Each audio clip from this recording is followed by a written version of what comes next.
Namaste, welcome to Season 3, Episode 15 of TT Talks. My name is Suhaas, and today we have a special guest. Hi, my name is Rumya Putcha. And so, Dr. Putcha, tell us a little bit about yourself. Ooh, where to begin? Well, currently I am I am now an associate professor, just got promoted. Wow. At the University of Georgia in the Hugh Hodgson School of Music and the Institute for Women's Studies. Gotcha. So, how did you kind of get into academia, and how did you pursue this as a career? Ooh, okay. So I'm a dancer and a singer by training, Carnatic, Bharatanatyam, Kuchipudi. Born and raised in Houston, Texas, to Malik and Vasanta Lakshmi Putcha, so like Telugu girl, day one. And I often call myself an accidental academic. Really? Because I had a lot of questions about why dance and music were so important to the immigrant community I grew up in. And I just kind of kept asking those questions, and it turned into a formal academic study. Really? Okay. At the end of college, I did a bachelor's degree in history and American history, and I wrote a thesis on dance in Indian America. And then I talk about this a little bit in the prologue to my book, but the rest of the story is just those questions took me to a PhD, and now I'm here. Gotcha. Wow. So how did you get started with dance? Is this something your parents gave to you, or is this something brand new? Yeah. So maybe I should say that my parents belong to the generation that's sort of mythologized as Midnight's children. So they're born in the mid-40s, and they immigrated to the U.S. After the 1965 Immigration Act, which is a pretty standard story. But what I think was the reason they put me in dance is like their relationship to India was very much sort of tied up in these cultural art forms that were mobile. So the answer to your question is I didn't choose it. It was very much chosen for me. And I think that maybe this is an overstatement, but I actually think that's more common than not, at least in my generation. I'd be very curious to hear if folks resonate with this story when they hear it. Gotcha. So what courses do you actually teach at UGA?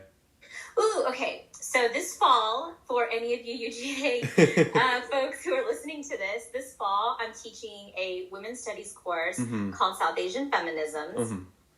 And we'll be doing a deep dive into how feminism is actually an indigenous concept to the South Asian subcontinent, kind of unsettling the idea that it's specific to like Western white liberal ideas. And then this fall, I'm also teaching a course called Women in Music, which explores like expressions of womanhood through like musical cultures. I'm mostly focusing on India and to some degree certain ideas around decoloniality. But those are the two courses I'm teaching this fall. Gotcha. Then so do you incorporate dance into any of these courses, or is it kind of okay? Yeah. I do. We don't. As I'm sitting here thinking about that question, I'm realizing that I could probably have students get up and like actually move around more. But one of the things that I try really hard to do in my work, since I have an appointment in the School of Music, is to get people to think about how we tend to separate sound and movement as if music and dance are like two distinct categories. Obviously, anybody who knows anything about Indian performance cultures knows that like that's not possible. Yeah. They're not separable. So in my work, I try to think about what it means to hear with things besides your ears, and like think about the body as part of making music. Gotcha. Okay, so do you make a lot of your students listen to Indian music and like classical rhythms like that?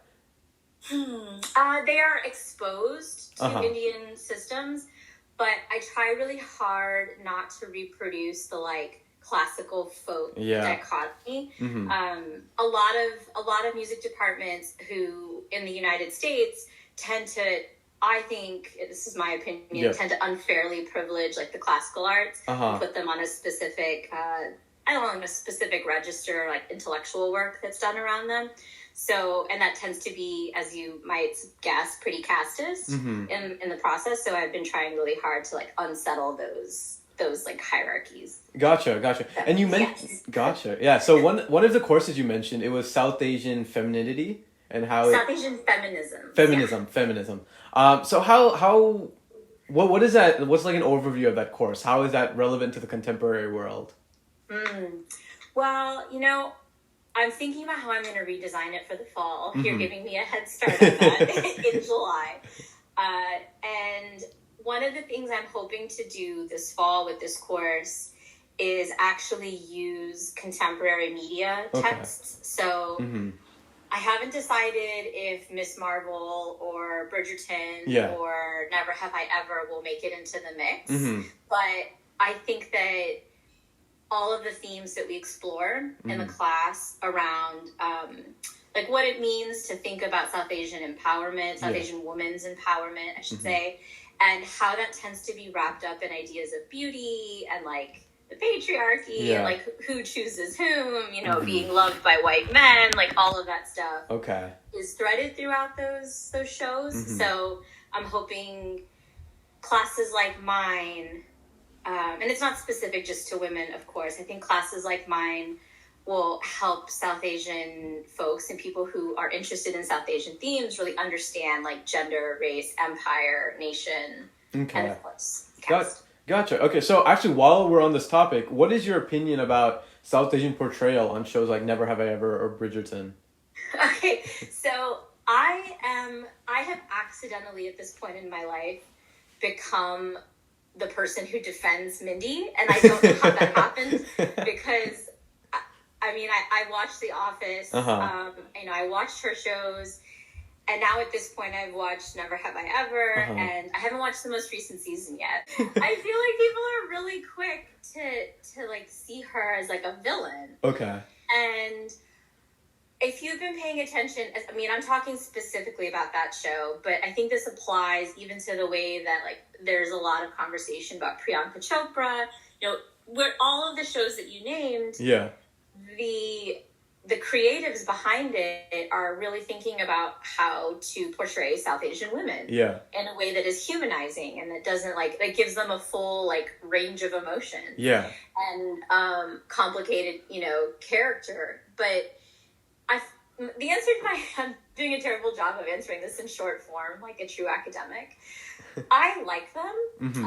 I can see how they lend themselves to certain types of critiques, especially around, like, I know Never Have I Ever has gotten a lot of heat for focusing on, like, Brahmin rituals and, like, things that are very specific to certain caste communities. And, like, I get all of that. And I also get why that was probably the path that Mindy took, considering she wrote it from her perspective. And she's, like, my age. Like, she's in her 40s. She was among, the first sort of generation growing up in this country. Yeah. And that's the history of immigration to this country. So I appreciate them for what they are. Yeah. And I also think that when you're the first, the way Mindy's been the first, everyone needs you to be everything. And that's just like... not possible. Exactly. Gotcha. Yeah, because me and my friends, we watched Never Have I Ever. And like we were trying to watch it, but we just could not make it through. It's just... because we felt why it's just too much stereotypes, you know what I mean? Like it just felt like these like strict stereotypes trying to like make it appealing to the Western audience, but just like more extreme, right? Yeah, I completely see what you're saying as I'm sitting here reflecting on it. Like, I wonder if part of why I see it as I'm not going to identify with the main character. Yeah. Do you know what I mean? I'm probably going to identify with the mom. Yeah. Like, not with me. So, but I wonder, like, I actually, when I watch it, I think to myself, like, what does it even mean for South Asian kids to see some version of what their home life might look like on a screen? But then again, that's the way I grew up. Yeah. Like, I don't know that that's still true. Like, are parents still that strict? Like, the way that, like, I know me, I don't think I'm that strict. So is it a caricature? I see your point. Yeah, I mean, there's definitely elements that are similar. Like, I want to say, like, the home life and, like, when she was with her parents. I feel like that was very legit. But, like, the whole situation where she was trying to sleep with one of her boyfriends to be cool and all that. I mean, I get the understanding because that's kind of the environment they grow in. But I don't think that's representative of a huge group of people, right? Yeah. Well, I think you should do a whole podcast where you just talk about Never Have I Ever. No, I need to find people that watch the whole thing. Well, I will happily come back just to talk about that show. And I have a student who I'm going to send this to once it's up. Harini, shout out to Harini, because we're supposed to be actually writing something about Never Have I Ever together. Wait, so, I think I know Harini actually. Harini Tirumala? I think I met her once. See, there's the stereotype. We all know each other. Oh, wow. Yeah, that wouldn't surprise me. She goes to UGA. Gotcha. So let's shift gears a little bit. So while you were on this journey of academia and trying to discover courses and teach people about heritage in the contemporary world, did you face any challenges with like your identity or like convincing people to like support your ideas? I mean, short answer is yes. But it's interesting the way you put it around like heritage. So I don't know that in the process, so I should back up and say there are lots of South Asian folks in like engineering, in the medical schools, like in all of the academic spaces I've been in, I have tended to be the only one. Okay.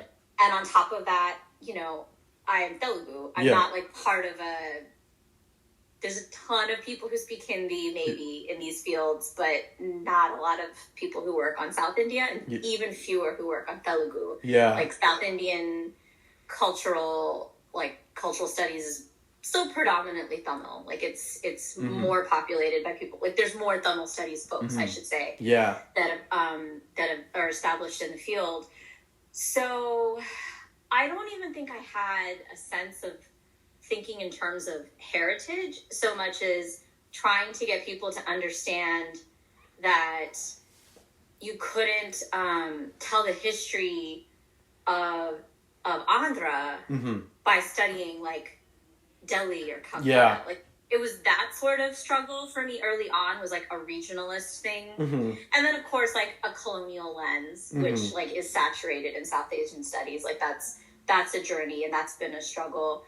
And then beyond that, like I said at the beginning about like people in music, like I'm in a music department. So when I talk about dance, there's sort of I have to like build that bridge in order for that to make, even I'm a musician too, like all dancers are musicians. Not all musicians are dancers, but like you see it's like squares and rectangles. And like getting, I feel like most of my struggle has been around building enough confidence in my ideas and the fact that like I see these things and I have to figure out how to explain them in a way that makes sense. And it's not just about explaining them in a way that makes sense to other, say, South Asian studies folks or even other South Asian folks. But you know, my department is majority white, majority male. Like it's figuring out the language that's been the hardest part, and like how to build enough synergy in the things that I'm doing that like it works and it resonates without like subsuming myself in this other way of looking at the world that I don't actually think is useful for studying Telugu cultural performance. So the question about heritage is an interesting one. When you sent me the questions for this ahead of time, I thought about that one a lot, because there is this idea at least in South Asian studies, I can't speak for other ones, that the people who study, so like in my case, I'm Telugu, and the fact that I'm studying Telugu things puts me, like I can only study Telugu things, or I can only study India because I'm Indian. So it creates a certain box around people from folks who study, like white folks studying white folks is not, you know, they get to study their own people and then they get to study everybody else. But there is this sense of, And I think that's why I have never thought about it this way. Like I think scholars of my generation that came up in a time before there was a lot of conversation about identity and like what you were studying and your relationship to it, there is a discomfort with suggesting that we're just studying ourselves. Okay. Like, it tends to be a way of undermining our credibility. And so finding a way to say, when you're studying a community that you also belong to, you have a different and useful perspective. Yeah. And here are things you may not see otherwise. I think that's been both the struggle and the gift of this process. Yeah. I mean, I feel like when you're analyzing a society or a community that you belong to, it's hard to remain like objective when it comes to certain things, right? Because you know how certain things work, and even if it, like in the eyes of someone else, it might look a little bit weird or different, right? Yeah, well, I'm not going to go into professor mode, but just like for a second. Yep. I think that the fallacy that often it follows this conversation or underscores this conversation is that there is such a thing as true objectivity. The reality is the questions you ask determine the answers that you receive. Yeah. And even people who, we've created entire disciplines that claim a lack of bias or objectivity. Yeah. And this moment in history has really been shaped by a dismantling of that paradigm and realizing that we're all equally flawed and all of our perspectives are equally subjective. Yeah. And that's okay. Like it's more that certain voices have been allowed to claim objectivity and other voices are reduced to subjectivity, and sort of getting rid of that. Gotcha. Okay. That's really my goal. Gotcha. Okay. Yeah, no, I never considered there might be like a stigma associated with that. That's a really interesting perspective. Wow. Big time. Yeah, if I could just drop in, there's a great sort of classic anthropological text called How Native is the Native. And it's by a scholar named Kiran Narayan. And she was talking about this stuff in like the late 80s. Yeah. You know? Like this is a conversation that's been happening among scholars of South Asia for a long time. And women, especially, like objectivity, again, seen as something that's like a male domain. Yeah. So I was reading through your questions and I was like, these are high school students. Like, this is amazing.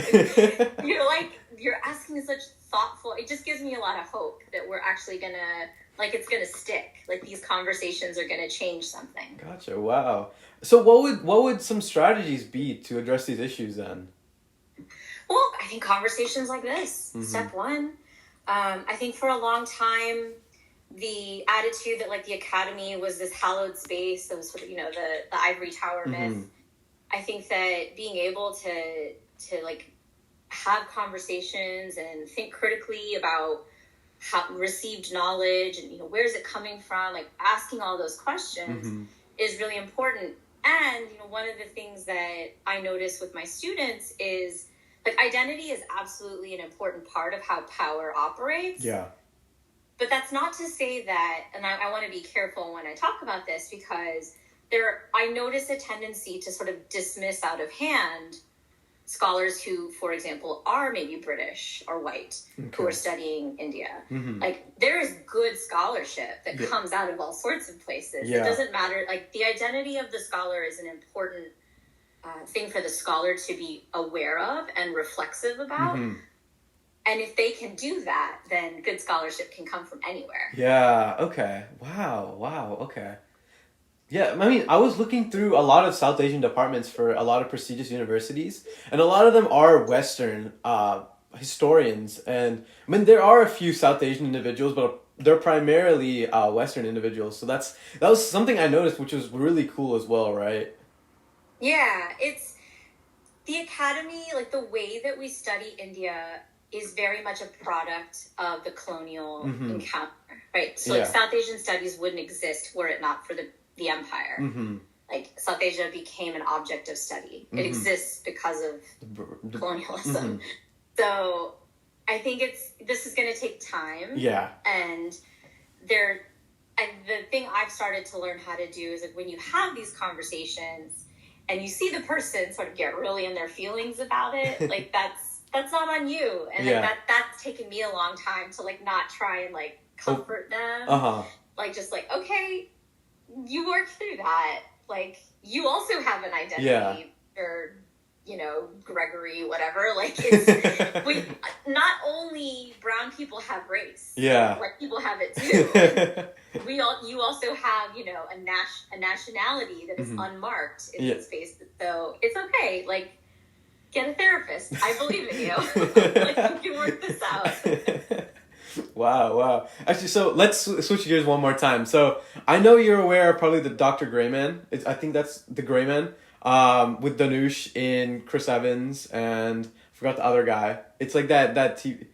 No, tell me more. Oh, okay. Let me tell me more. Let me get the. There's this English movie. I think it's Mr. Grayman. The Grayman. That's what it is. And then who is in this movie? What's it called? Ryan Gosling and then Chris Evans are in this movie.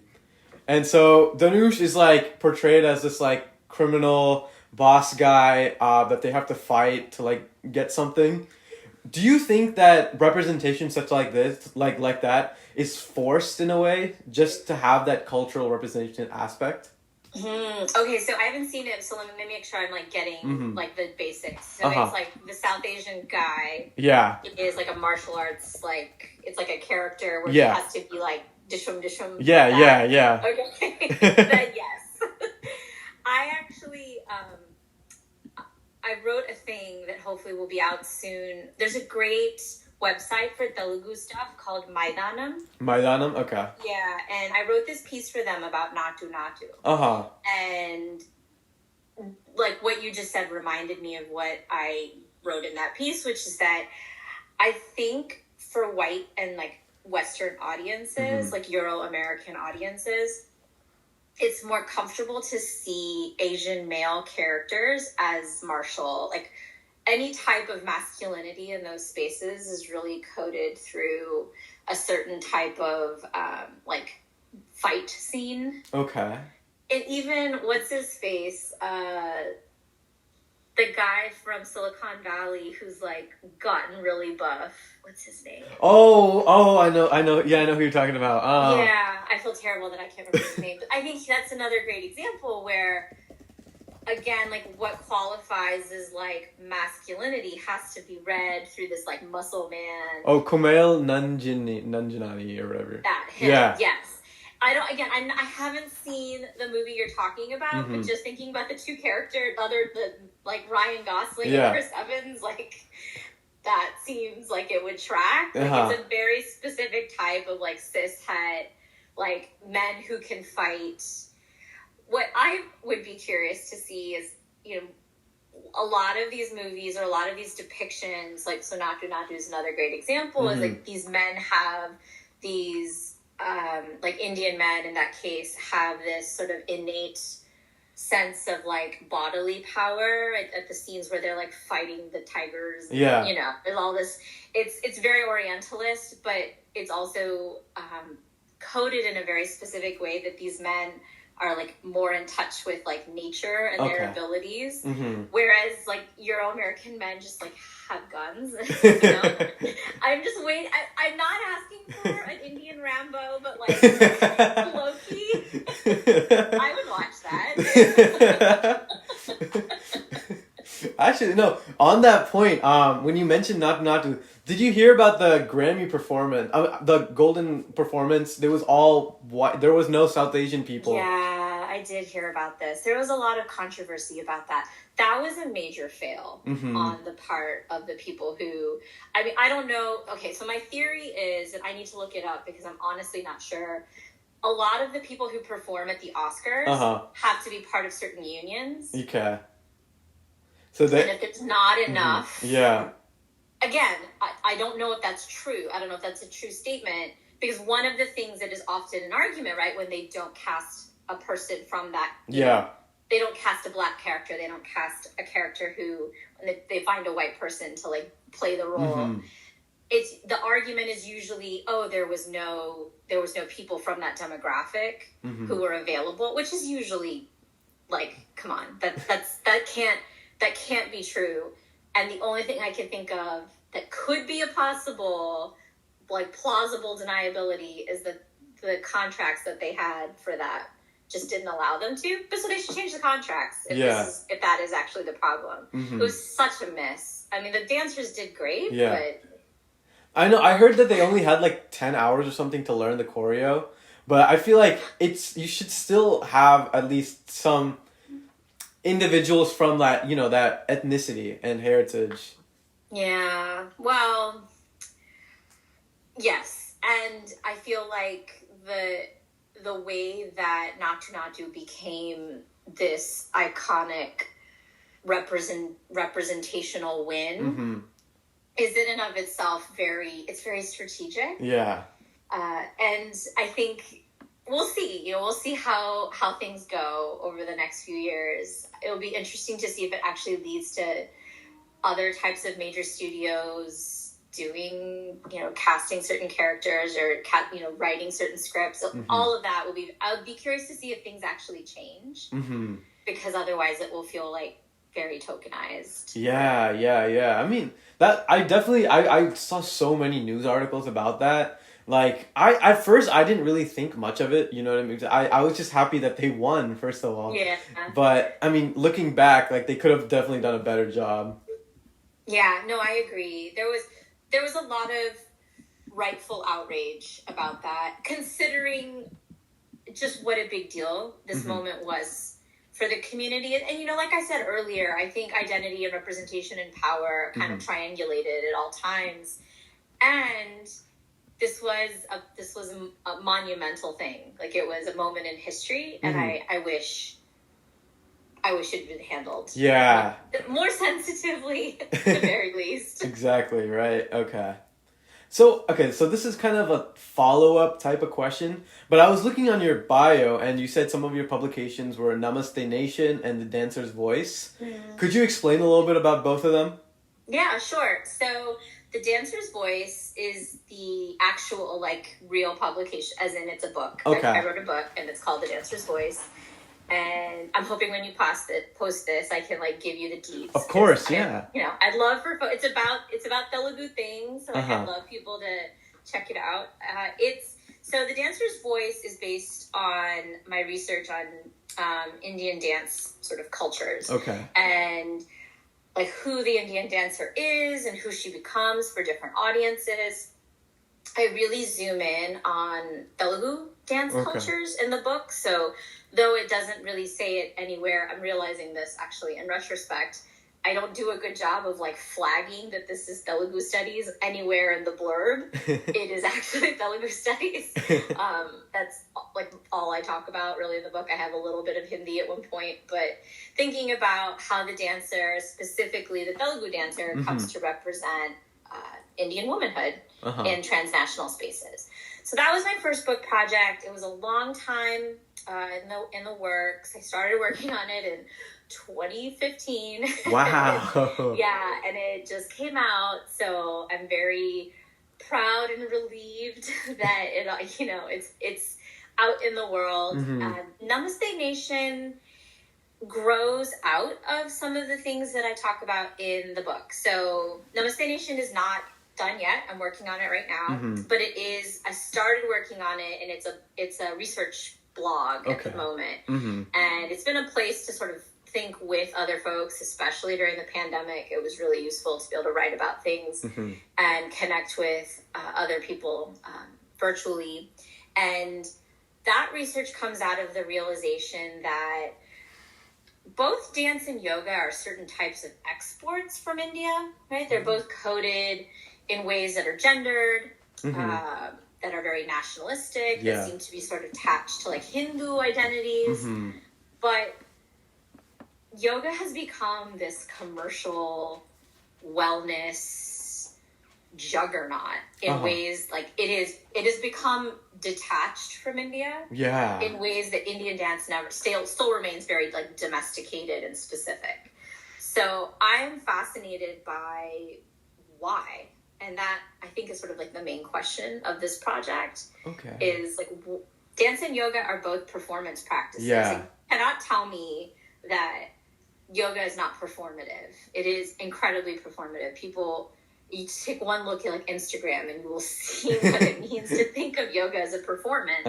It is also understood as health and wellness, but that doesn't mean that it's not a performance. Yeah. So I'm really curious about like what it is about yoga as an idea, as a so-called Indic practice, as a Hindu philosophy. It has like people do yoga and they think it's all these other things. Really? And it's like it's saturated with a sense of like extra bodily meaning. Like if you do yoga, all these other things come with it. And I'm fascinated by that. I want to understand it. So that's the second project, and I'm working on it right now. And I worked on a chapter yesterday where I'm talking about how yoga and tourism have become really connected. Really? There's like a whole yoga tourism industry. So yeah, stay tuned. I'm working on it. Actually, that's so I mean, I definitely think that like dance and yoga are they're very much similar, but it's also surprising how yoga became so mainstream and almost detached from India. Like it's not really, people know it's from India, but it's not really like, that's not what comes first to mind, right? When you think of yoga. So it's like understanding why yoga, but not this. Yeah. And it's crazy because as a dancer, of course, that like it was very easy for me to just like go to yoga and like the body movements were very familiar. They transfer very easily from dance. And I started to realize in my 20s that somehow like yoga was in this, like I belonged to a commercial gym in Chicago, which I don't think even exists anymore. It was called Lakeshore Athletic Club. And I want to say I took my first commercial yoga class there, and like I would take it on the days that like I couldn't go to spinning, and I just remember, and I want to say I remember the days. I sound so old right now. I remember the days before you would get Namaste. Like Namaste was not part of that world. Really? Okay. No, nobody Namaste'd you in 2002. Like it just wasn't like this. It wasn't trying to be something else. Yeah. So yeah, I'm just trying to remember like when that shifted. But the reality is like as a dancer, I was comfortable in these athletic spaces, and then all of a sudden these athletic spaces were trying to become spiritual, and it was very like I just want to go to the gym. Yeah. Like I don't want you to require me to become part of your spirituality sense, right? Some ideological thing. Like I just I mean among other things, like it's very strange to me when that happens. And I mean I CrossFit now, so there's like a whole cult there. So it's just like yoga and CrossFitters are, I think actually it's just a circle. I don't think they're on opposite ends of the spectrum. They're the same people, they just need different types of therapy. Actually, so before I moved to Georgia, I used to live in California, and Fremont specifically, Silicon Valley. And so I talked with some of my friends back then, like a couple of days ago, and they started introducing yoga instead of PE, right? So like you could do like yoga as like your physical exercise credit, which is like crazy to me just to see how involved it's become with people's lives, but also like how it's lost its sense of traditional yoga, you know what I mean? Like it's definitely morphed into something that's more palatable to a lot more people. Oh yeah. Well, and it's so interesting. Like when I first started paying attention to this like new like hyper spiritualized version of it, the first thing I noticed in myself was like how much they wanted to use Sanskrit and like what that sounded like. And it was annoying to me because when they weren't pronouncing it wrong, they were asking me to help them pronounce it. And I'm like, that's not why I'm here. And over the years, speaking with colleagues about it, I've really come to understand that it's like what it means to think about yoga as some sort of fixed tradition is it's an interesting thread in the discourse. Like, I don't know that anything that qualifies as yoga in the United States really bears any relationship to what yoga might have been at some point in time. It's all kind of like, it's all, I don't want to say smoke and mirrors, but the United States has a habit of doing this thing where they have a vague understanding of some cultural practice from somewhere else. And they just try and emulate it in their own minds, right? Yeah. It has to be relatable enough that they can sell it. It can't be too authentic because then you can't sell it. And it definitely can't be Hindu because then, like early 20th century yoga studies has shown that there was so much anti-Hindu sentiment. Like they saw these, these fakirs and these sadhus is like really kind of a threat. So they had to like make it Indian enough without making it too Indian. Gotcha. And that honestly is just like the story of like how America deals with the other. Yeah. And yoga's just like, they decided that like this is India to them. It's yoga. Yeah. And so like when I tried, in part of my research, I actually did some, I took a bunch of yoga class. I went to India and I was like, I want to see like how they teach it here. Yeah. Like, what's the difference in the bodily postures? And it was so fascinating to me that like the flows are in a different order. Like it's just, that even like the foot positions are so different. So like what India thinks yoga is now, they're trying to emulate what the US thinks it is so they can sell it to Indians. And it's so circular. I can't even wrap my head around it. That's surprising to me. Also not surprising to me that they introduced that as a PE credit. I mean, it's Fremont, I guess. Have they done it in Edison, New Jersey? New Brunswick, I'm not sure. Gotcha, yeah. I mean, I definitely, like, for a lot of yoga, they kind of put that Indian aesthetic in there, just so, like, they can, like, market some of that familiarity to some people, right? It's like sprinkled turmeric on it. And I think that's honestly what a lot, like, I think even past yoga, that's what a lot of, like, food or, like, industry do. And I think that's where, like, that kind of, the gray man kind of comes in. Like, they're sprinkling a little bit of that Indianness just so they can market to their audience. And then same with, like, food. Like, the other day I saw, like, these gobi Manchuria burritos. Like, they're trying like, they're trying to put some of that Indian. So it's, like, because me and my family, like, we love trying Indian food. And, like, whenever you see something like that, they're like, oh, that's familiar. Let me try that. So they're marketing to an audience that knows it's not authentic, but still is going to buy it just to have that familiarity. Yeah, it's fascinating. I think what you said about aesthetics is spot on. Because it is. It's an aestheticization of identity. Yeah. It's an aestheticization of identity politics. They want people to feel included. Yeah. But they certainly don't.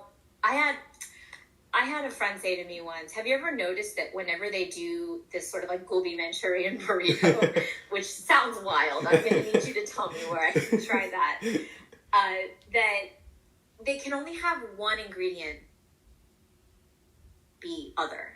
Like it can only be one ingredient. And as in, they can't, when they're trying to do these, like, when people are trying to create these fusion things, they have to be careful to still have enough things that are considered mainstream. It can't go too far in one direction. Yeah. So what you said is so true. Like to aestheticize something, to just sprinkle, it's kind of place a veneer over it, so it kind of maybe seems unique. I mean, it's just good marketing, right? Yeah.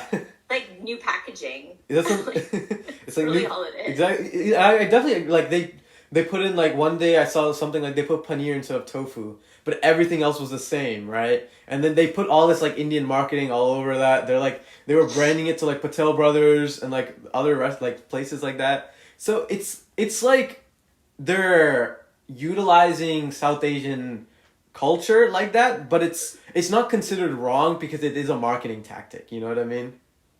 Well, it's not considered wrong because if people buy it, then that's the same as it being sort of morally or ethically acceptable. True. Yeah. And I think there's a part of me in this category that, like, I've noticed how Diwali has become like the Indian Cinco de Mayo. Yeah. And it just, like, I am old enough to remember when, like, nobody knew what Diwali was.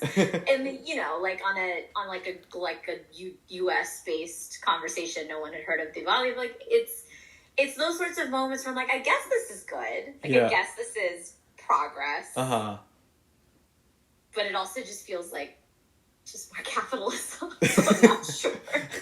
No, I've definitely compared to, like, my childhood compared to now, like, it's Diwali's considered, like, they consider, you know what I mean, like, at the White House they did, like, that Diwali celebration. Kamala Harris had that Diwali celebration.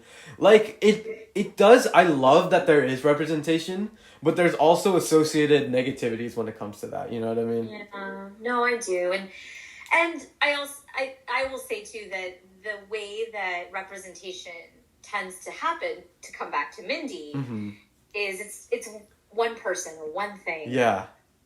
And I think it's very telling that, I think it's just very interesting, like, the conversations around Kamala Harris, the conversations around her heritage and her background and her biography. In many cases, I don't think there's, I don't know, I feel like she got a lot of hate for really interesting reasons. And I'm not here to like talk politics, but I also think that her experience and the way that she was or was not claimed by either of the communities that she belongs to is I think it's telling around how our community sees representation. I think what she did was really brave. I'm really proud of her for putting out something like this and working on something like that. And I think it's a good first step. It's definitely not the final step, but it's like, it's going to initiate a lot more things through this project. I think so. Yeah. And I love the way you framed that. I think we can't expect the torch bearer to be the final, have the final word. Like, that's not how it works. And also, don't shoot the messenger. Gotcha. Yeah. So, I mean, as we wrap up this podcast, is there anything you want to tell the audience or leave the audience with regarding, like, being proud of your identity or any morals that you've learned through your history? Oh yeah. Well, I'm an 80s kid. I'm an 81 model. And I will say that, like, social media and the sorts of things that allow us to see each other and be seen are so powerful now. And if I had the opportunity to see myself, I think the way y'all are able to in this moment in time, just be proud of your heritage, be wary of oppression Olympics, don't fall into that easy rabbit hole of, like, victimization discourse. That's not, I mean, I know why it happens and I understand it, and I'm just saying, like, be aware of why it happens and maybe don't submit to it. Don't let that be your story. And learn more about the messy history of race and migration and caste to the U.S. Like, we are all part of the craziest experiment, and we're living it in real time. Yeah. And just be kind to each other. I think that would be my biggest. Be kind. We're all learning. Every single one of us is learning something new every day. So that would be my advice. Gotcha. Actually, I resonated with what you said about learning about the messy history, because I was looking at my, like, AP World History stuff the other day, and, like, they very much just talk about the highlights. They very much talk about, like, the best parts, when they're not seeing the full perspective when it comes to, like, the history, the negative things behind it. So I feel like it's very important to learn both sides of the coin before you assess a situation like this. Yeah, and there's no one has like access to. Nobody can claim, like, moral absolution. Yeah. Like, it's just, like, so many things can be true at once. And, like, to come back to the thing you said about objectivity, if you can embrace that there are multiple sides to so many different experiences and so many different stories, like, and you can hold those things in tension, I just think you can move through the world with a lot more compassion and probably make a difference. Gotcha. Yeah, no, for sure. I definitely agree with that. Yay. Perfect. Is there anything else you'd like to mention to the audience, Dr. Putcha? Oh, I'm just so glad glad to be here, and I did like a deep dive on y'all's Instagram feed. I'm like one of those people that like liked every single post. So sorry about blowing up your notifications, but I'm really happy to hear this organization exists, and to my fellow South Asians who are at UGA, come find me. I moved here right before COVID, so like I don't know anybody. It'd be really great to make some friends. Yeah, I'm thrilled to hear that y'all exist. Keep doing what you're doing, and yeah, rock on. Thank you so much, Dr. Putcha. Of course, you're welcome. Thanks for having me.